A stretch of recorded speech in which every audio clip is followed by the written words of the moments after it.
প্রিয় দর্শক, আসসালামু আলাইকুম।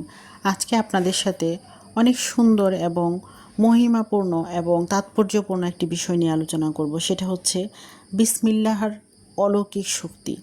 বিসমিল্লাহর এমন কিছু আমলের কথা বলবো যে আমলগুলো একদম পরীক্ষিত। আসলে বিসমিল্লাহর আমলগুলো এত পরীক্ষিত এবং এত ফজিলতপূর্ণ, যেগুলো হচ্ছে বলে শেষ করা যায় না। আজকে সেই ব্যাপারেই আপনাদের সাথে কথা বলবো। কোরআনের 114টি সূরার মধ্যে 113টি সূরার শুরুতেই বিসমিল্লাহির রহমানির রহিম শুভিত ও সংযোজিত করেছেন। সুবহানাল্লাহ। এই বিসমিল্লার ফজিলত অপরিসীম। এই আয়াতটিকে পবিত্র কোরআনের মুকুট বলা হয়। এর অর্থ হচ্ছে পরম করুণাময় আল্লাহ পাকের নামে শুরু করছি, যিনি অতি দয়ালু করুণাময়। হযরত সাল্লাল্লাহু আলাইহি সাল্লামের এই আয়াতটিকে আল কোরআনের শ্রেষ্ঠতম আয়াত বলে উল্লেখ করেছেন।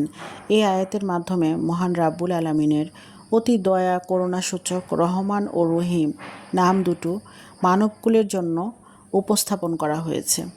এই জন্য বিসমিল্লাহির রহমানির রহিম এর গুরুত্ব ও তাৎপর্য অনেক বেশি। নবী সাল্লাল্লাহু আলাইহি সাল্লাম বলেছেন, যে কোনো ভালো কাজের পূর্বে তাসমিয়া তথা বিসমিল্লাহ পাঠ না করে নিলে কাজে রহমত ও বরকত আশা করা যায় না, সুফলও পাওয়া যায় না।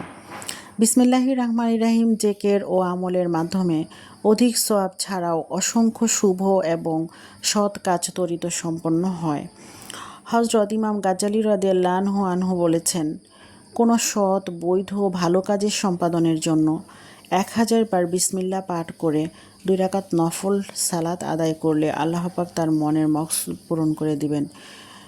হযরত শায়েখ আবু বকর সিরাজ রাদিয়াল্লাহু আনহু বলেছেন, কেউ যদি 625 বার বিসমিল্লাহির রহমানির রহিম লিখে সঙ্গে রাখে তবে তার কোনো বিপদের আশঙ্কা থাকবে না।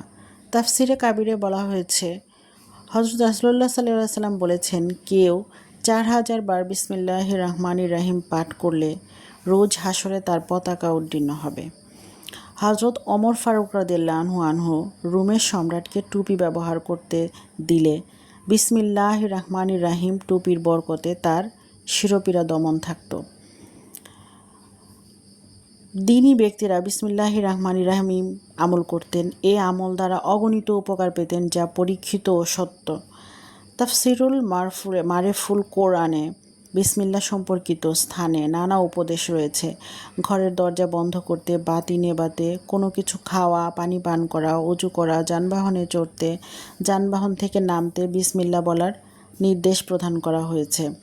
পবিত্র কোরআন হাদিসে উল্লেখ করা হয়েছে, আল্লাহ পাক এমন সত্তার নাম যে সত্তার সমস্ত গুণাবলীর এক অসাধারণ প্রকাশ হচ্ছে বিসমিল্লাহ। এই বিসমিল্লাহর অলৌকিক শক্তিগুলোর কথা আসলে বলে শেষ করা যাবে না। আমরা সবাই সব কাজের শুরুতে, ভালো কাজের শুরুতে আমরা বিসমিল্লাহ বলার চেষ্টা করব। বিসমিল্লাহকে আমরা আমাদের প্রত্যেক কাজের আমল হিসেবে